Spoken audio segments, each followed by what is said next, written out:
Say something. Hello, we're ready to get back to our agenda. So 1, 2, 3. Hold on. Testing, 1, 2. 1, Hold on. Try it again. Hello? Good. All right, continuing on our printed agenda, Sheriff's Patrol report. Corey, do you have anything else? No, sir.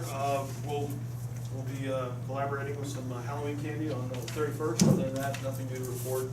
I'll have the stats to Mr. Bickford for the next week or so. Great, thank you. Questions? EMS and fire report.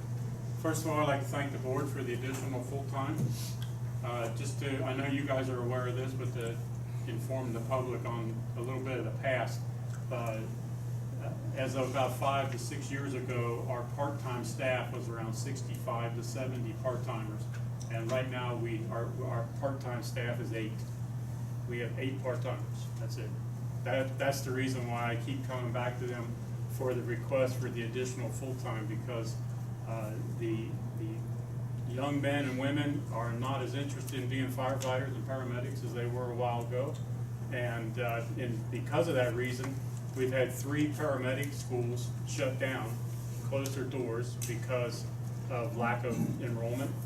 It cost the school too much money to put it on for what return they were getting. So people are doing the other elsewhere. The part-timers that we did have on staff took full-time jobs from other communities that were putting on tests and hiring, and so now it's our turn. I keep hounding and bugging these guys about full-time people. They probably get tired of listening to me, but the reality is that the department relied heavily on part-time people to run most of our, or at least half of our staffing, and the part-time program is pretty much falling apart. So we're forced to have to replace them with full-time people in order. And with us maintaining 42 to 4,300 runs a year, we have to have our guys there every day. So it's pretty manpower intensive. On behalf of the board, thank you to the chief for your persistence and being proactive in letting us know what the needs were, and then working with us to find the right ways to staff our fire department. Well, I'm glad you guys are. I'm glad I have a board that's supportive and thinks of, beyond the scope of sometimes what the money part of it, that you have to look at operational views as well as the budgeting of it. The only thing, as I give you my monthly report, the drug overdose runs are actually down this month compared to last month, which is a good sign. And the only other thing I have is the medic unit. The new medic unit that was approved Tuesday has been ordered. Very good. We're rolling in the right direction. Okay. Thanks, Chief. Questions? Is there a recreation report this evening? No, Mike did not leave anything. Okay. Maintenance report? Just have one thing. On Friday, September 28th, we opened bids for the Sycamore Township Interconnect Phase 2, which we got a good price from Atkins and Stang. Unfortunately, they did not complete all the required paperwork with the state. There is a grant involved in that has federal money in it. So the This state, is the fiber optic program, correct? yes, sir. So the state informed me today that bid would not be accepted. So to get a motion from the board to throw that bid out. And then we will also need a motion to advertise again. I'll make a motion that we throw that was the Atkins and Stang. Yes, sir. Atkins and Stang bid out. We have a second? We have a second. Discussion.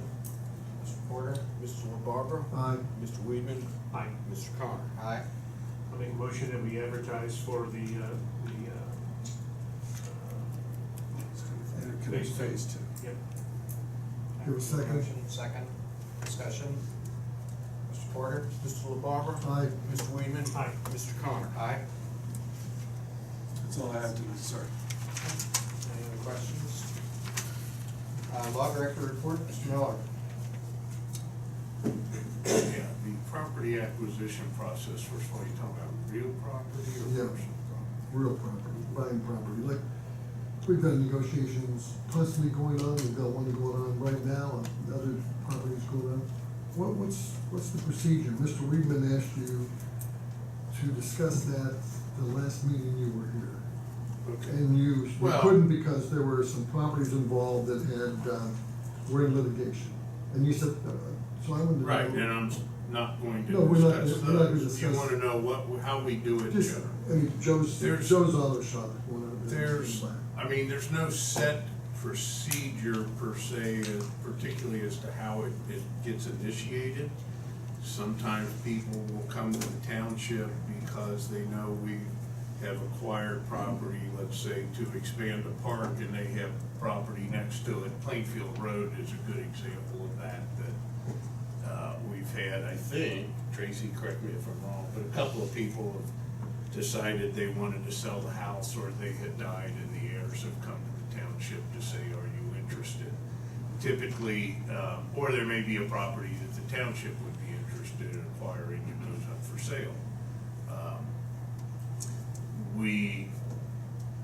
I won't say always, but we'll typically get an appraisal unless the property is very close to the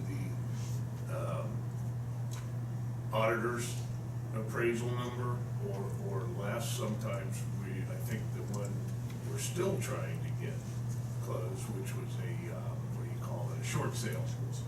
I think that was actually, contract was at less than the auditor's value, but I think the house was worth less than that. But typically, we would negotiate a price, once we know what, that the township is interested in being acquired, negotiate a price with them, and we prepare a contract, the trustees approve that, and then it gets, we go through the normal process of getting the contract signed, whatever due diligence may be done in that regard, title exam, we typically get title insurance, and then close on the property. Okay, now, going back to the Taco Bell site in particular, I'm just curious of this. Okay, so on like a resolution authorizing the purchase and closing of a real property located at such and such Montgomery Road, Sycamore Township was read. Motion was made by Mr. Bishop, second by Mr. Weedman, dispensing with the second reading, vote all aye. And then that resolution was passed that day of September in 2011. And there was no mention of the price of $1,500,000 being spent. Why isn't that Well, included it's in the usually resolution? it's usually in the contract. Maybe an attachment that's not on the website, when I was I don't researching it. know if it's Okay, now, attached or not. that should be, right? So that should be, Should be attached. or it should be in the resolution. Going What? forward, I'm thinking of going forward. Usually we have, that's approving the purchase and closing, so usually I think the contract's attached, but I have to look at any particular resolution. So, Okay, and let me just, then we had the Staggy property purchase. And this is going back to that date, to the last meeting. And we thought it was any purchase over the price of $2,500. And so this was like $700,000. So there's no, it just mentions the property, just mentions who we bought it from, Staggy property purchase. There's no address, nothing there. And then there's a price, and then there's no resolution that I could find. Why do we, shouldn't we put? When every was back- that? This is going back a few years. This is going back to 2010, December 16th. Yeah, and, We we began changed that. doing resolutions on them basically because our title insurance company wanted those. Okay, now, no, what I'm gonna ask you is, okay, so we buy Joe's Auto Body with this house. At what point do we, now, I'm gonna go to make reference to Taco Bell then. At what point do we make it public knowledge that we bought this? That we can say, we bought this? How long, in the spirit of transparency and open communication, when do we tell the residents that we've spent $1 million or whatever on this piece of property? Well, it And would here's be what we have. either in the vote or the resolution. And that I would mean, be- when we close on it, We haven't done that in the past, on so many of the things that I went through. that's what I said, the process So has now evolved. it's changed. It's changed over- now, Mr. Bickford? I would say probably in the last 5 years or 6 years at least, but. Yeah, it's, the way you start doing it, I don't know how you did it before, but the way you started doing was when you come out and make a motion, and this last couple of years, you put buy XYZ property for X. I don't know how it was done in the past, I wasn't always a part of that, and I don't think anybody on this board Yeah, was. no, Mr. Williams was. You were here for it. But as far as when it closes, there's no announcement or anything. Well, I mean, this was like kind of a secret, like this was like, you couldn't find this stuff. So now we go into executive session. I wouldn't say it was a secret when we purchased the Taco Bell. Shoot, we were It in wasn't litigation found over anywhere. that thing for years. No, there's no, that was a summer No, property. I mean, I can't remember back that far. No, okay, so we're going to executive session, we're gonna buy property. Then we buy the property, we decide to buy that property. But then do we tell people we bought this property? Well, you come out of executive session and make a motion to purchase XYZ property for X. Okay, then, There you go. then at That's that point we it. tell, We never, Yeah. Well, I'm we're not asking- allowed to vote in executive session, we have to vote we in come public. out, okay, so then you do, when we come out, we'll be telling people. We vote in that. public. Okay, that's what I'm just asking. And I mean, Procedure on that. more recently, because the title company was asking for it, we actually do a resolution, I think with the contract attached. but Okay. That's what- Whatever it is, it satisfies the title company. Okay. so. I wanted to know, because he had brought that, and you mentioned that, and then it got buried. I mean, personal property is a whole different, that you have to advertise for, and that, depending on what you buy. And then, For instance, the ambulance, yeah, you have to put that out for bid. and then just quickly, private, and I asked for you to just define the difference. Public and private, Yeah, that one's a little easier. well, The public sector is the government. okay, that's us. The private sector is not. I'll put it that way. Now, let me expand on that a little bit. The public sector is the government. It might be a quasi-government organization such as, let's kind of say our CIC is a nonprofit corporation, but it's government from the standpoint of that it supports this government and we support it. So it follows some of those dictates in terms of open meetings and minutes and that sort of thing. But you've got the government on the federal level, state level, local level, and you have those quasi-government, I think Ginnie Mae or the student loan program, for instance, is a public sector thing. The private sector is, and I was a little flip, but it's the truth, it's not the government. It might be a public company from the standpoint of it has shareholders and its stock is listed on the New York Stock Exchange or NASDAQ or whatever. But it is a private company, it's not the government per se. It may be a public company, but it's part of the private sector. So we're much more transparent. in Oh, regards- way more. Okay, I so mean, we really you know, need to be very transparent, A public, open a communication. public company, will have, let's say Procter and Gamble, they have shareholders meetings, they send notices out to the shareholders, those are public. But they may have a board of directors meeting that you're not getting in there to hear what it is that they're doing. You three are not allowed to meet without it being a public meeting, except if you call a public meeting, you are allowed to go into executive session for certain purposes that are enumerated in the revised code, but any official action that you take based on what you may learn or discuss in that executive session, has to come out and be done in Okay, public. so that's gotta, we have these procedural rules, things that should be Right, followed. and those are If typically not- determined by, for the federal government, Congress sets their own rules. For us, typically, it's the state of Ohio says, here's what you have to do in terms of procedurally. Now, we are a home rule township, and the concept of home rule is in the Ohio Constitution as it relates to municipalities, where they're basically allowed to do anything they want to. They have to follow the procedure and be in public, but as a home rule entity, they are allowed to pass any law that is not in violation with the state law. And townships were given that ability, if you so elected, back in the late 90s, I believe it was. But there are more constraints on townships, such as I said before, you're not allowed to pass a criminal offense.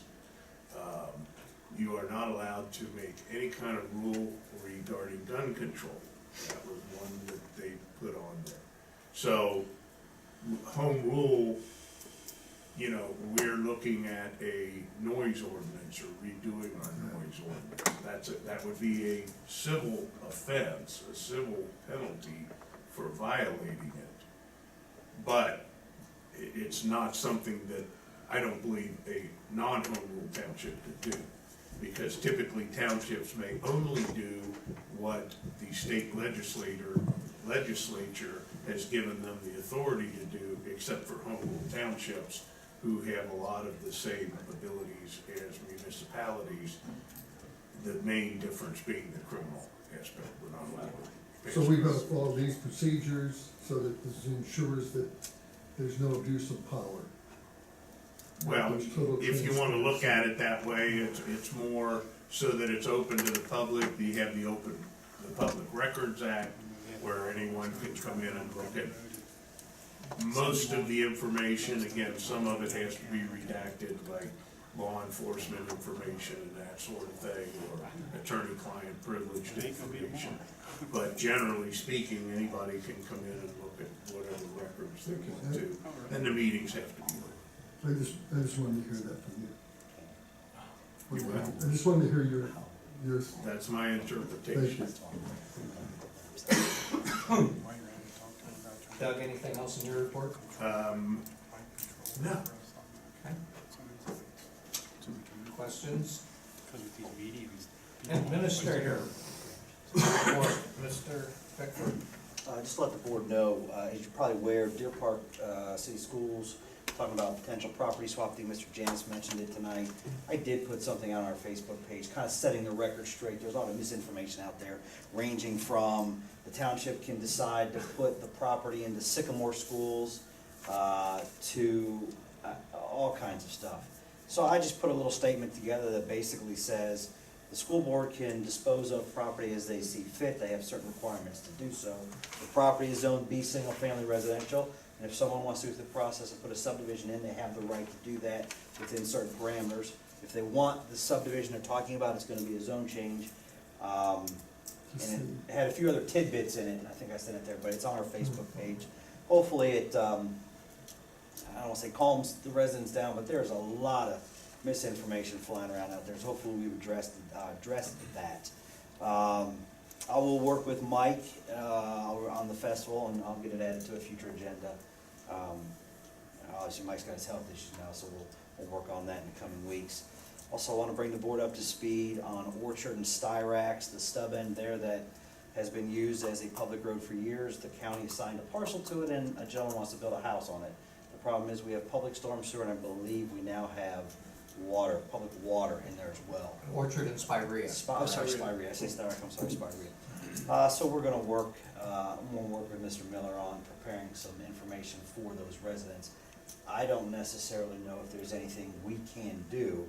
I mean, there's certainly legal aspects to this, but I don't quite know what they are, because this has never happened before. There may be some legal aspects to it, but I don't know that they're our rights to enforce. So like prescriptive easement, or? That's what someone may need to claim, but, I mean, we can't do that for them. They, you know. They're gonna do it need to themselves. that. I suggested to Greg that we let those affected residences know, you know, that we have received this application, and you may wanna check into it and take whatever action you think you may need to take. So what's this again? Can you send this up with Orchard's area? So, right, the stub end that stubs into Redstone. We've paid, maintained that for 30 years, 40 years probably, Tracy. The two houses that are adjoining it, their driveways actually Or on the are stub. on the stub. We have public storm sewer inside of that roadway. Now the county has assigned a parcel to it because it appears it was never properly dedicated, probably back in the 40s, 50s, as right-of-way. If you look at the parcel, it has the flares, the roundings for right-of-way. It was never dedicated properly. So we're left to deal with it today, and that's what we'll do.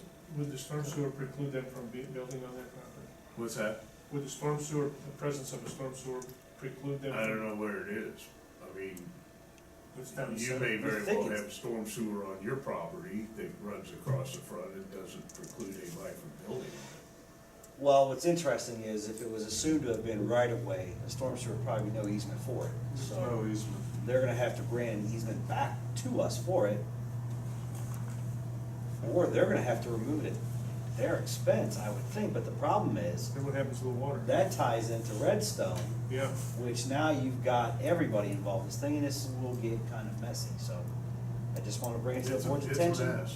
I don't know if there's anything you need to And do to now. complete your explanation of it, what ended up happening was that the county assigned a parcel to it, sold it at auction, and someone yes. wants to build a house on it. It's been a On a parcel street. forever. It's not like they just Well, assigned a well, number but- to it. But they sold it to someone who wants to build a house. I believe it on went it. to the sheriff. Sheriff's sale, that's Somebody correct. else owned it and didn't pay, that's why Yeah, I'm sure. I'm surprised somebody was paying all of it. Yeah. Yeah, I am too. I am too. But we actually took advantage of that on Penelope Lane, if you recall, when we bumped the whole street. Well, it's a little different.